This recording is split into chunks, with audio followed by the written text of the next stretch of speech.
What's going on? I just want to talk about power, will, and pretty much its capacity, and how I see that religion is trying to get people to give up their wills, give up their power that was given to us, because it makes no sense to me why I would be born with something just to get rid of it. Does that make sense to anybody here? For real? And I'm trying to see how religion is a fraud, how it takes away your creativity, your power, your will to think and reason soundly. And maybe religion was a great thing. Maybe it was, it's a craft. I see it as a craft. It's a way to build up people. And monotheism is the way, because for whatever reason, society thought that that's the best course of action, even though our society is built upon a polytheistic foundation. So I just want to go over how I see it and what I see. So, and it comes to power. So what is power, right? What's the definition of power? How does one obtain power? And it's the exertion of power proceeds from the will. It's all about your will. And in strictness, no being destitute of will or intelligence can exert power. Power in man is active or speculative. Active power is that which moves the body. Speculative power is that by which we see, judge, remember, or in general, by which we think. Power may exist without exertion. We have power to speak when we are silent. So silence is a lack of power. If you're silenced, you have no power. You have no.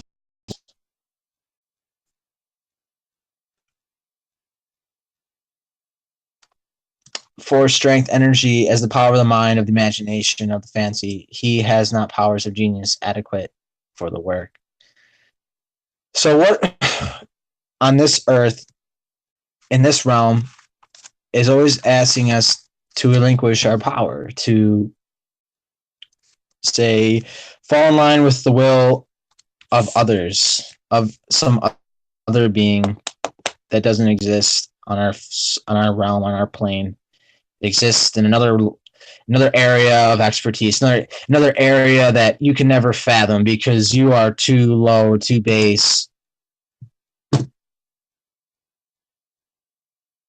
If it was just that easy, if it was just that fucking easy, you know what I mean? So, Job, let's see. Surrender your heart to God. Surrender your heart to God. Turn to Him in prayer and give up your sins. What is a sin?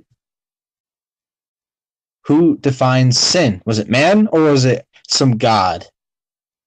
Because if I were to look at Egyptian gods and their transgressions, they were doing all kinds of stuff with bodily fluids, shit, piss, and semen.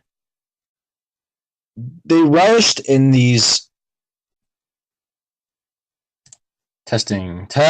Sorry guys, my phone died. Had to plug it in. So surrender your heart to God. This is it. This is Hebrew. This is all Hebrew Bible stuff. And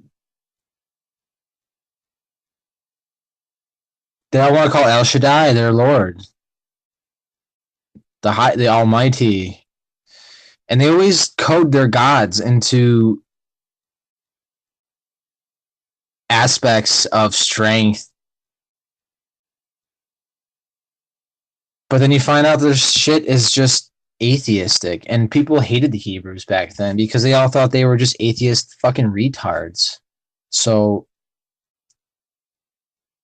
what does it fucking matter? All of us are mixed race anyways. All of us have each other's genetics within us. So I don't know why the fuck we're still fighting over this bullshit. And the religion it doesn't make any sense to me. So you give up, you surrender your heart. Okay, your troubles will go away.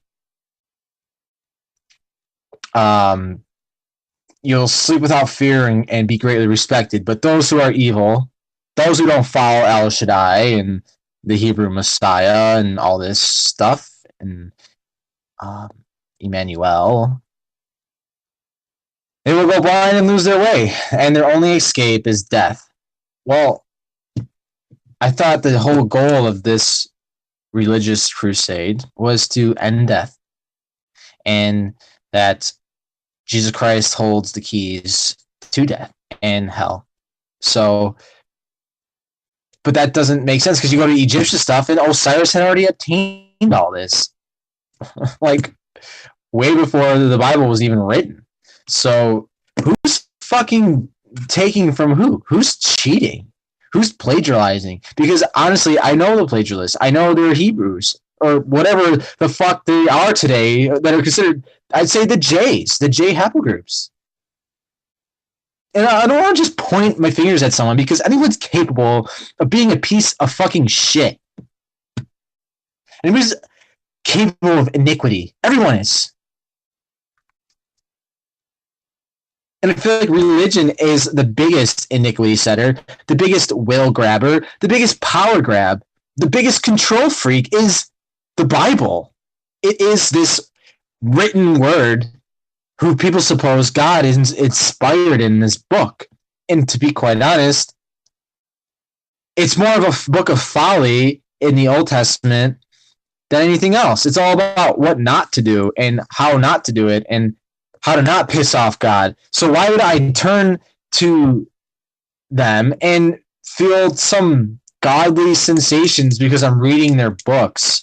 Because I'm reading about their prophets like Jeremiah and Ezekiel and Elijah and Enoch and all this stuff. And it just doesn't fucking matter to me. I'm so sick and tired of putting things into a box and surrendering my will and then being left feeling completely empty and still not feeling what they say I should feel, because honestly, it's not organic. It's not, you should not be told, give it up. You're given something to give it up, to give it to me, and I'm your Lord. Kiss my feet, lick my toes. Romans 6:16. Here's his number, 616. I also found out, too, about the 616 number that, in essence, it's the mark of the beast. 666 is the fucking not the beast mark. Okay? And they even say it used to be 616. So all this bullshit about carbon 6, it's the devil, it's the shit. Fucking wrong. Because it's fragmentary conjecture. Unreal. 616 is a number of the Padovan sequence. 616 is a polygonal number in 4 different ways. It is a heptagonal number.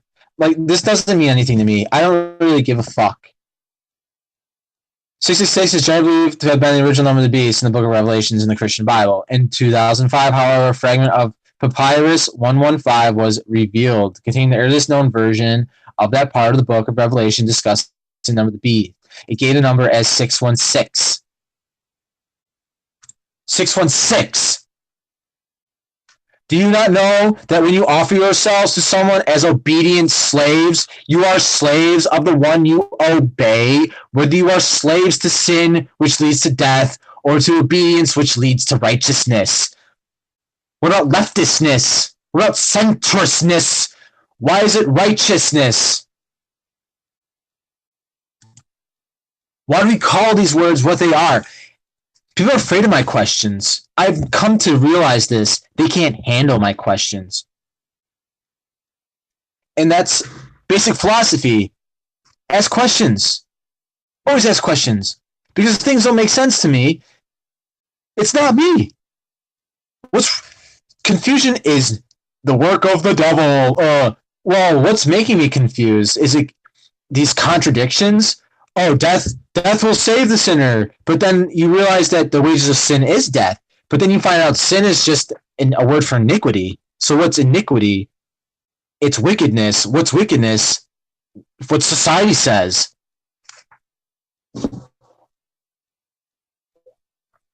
Because if we're all essences of God, if we're all created, we're part of a being, then the thing that obviously we came from must be some wicked shit, because all that religion does is constantly bash the flesh, bash earthly, materialistic viewpoints. So you know what I'm gonna do? I'm gonna start bashing them. What's wrong with the flesh? What's so cardinal about it? What is the repulsiveness? Who's repulsed by it? Because why would I hate the fucking thing that I am? How's that? Why would you hate the very thing you are? What a great existence. How would I ever be happy? And that's just it. They don't want you to be happy. It's like suffering is the key to these religions. Suffer. Slaves. Slaves suffer. What's 616 in the Hebrew lexicon? Prisoners. What is Marvel? Comic book. What is their world? Earth 616. And how do they keep everyone here in their wonderful little world of prisoners? And that's the thing. I don't think this world was a prison. It wasn't always like this. So that's it. The Bible is a fragmentary book that is filled with half-truths and outrageous lies. And that's why we have to read this book and not treat it as if it's some sacrosanct, some untouchable thing, because nothing's untouchable. That's bullshit. To think that something is beyond any scope of questioning or debating. Like, what is that? I'm not even given that right. That is such a luxury. And how do they keep us here in this Earth 616 in their realm of prisoner, in the mental state of confusion and retardation? They use sugar, heavy metals, cosmetics, vanity.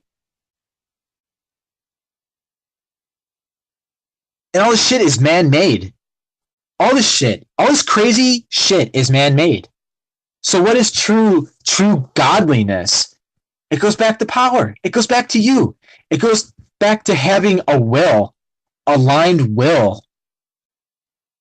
Not giving it up. Not giving up your will. Because if you give up your will, you have no power. So why would someone want someone to give their power to them? Who needs the power?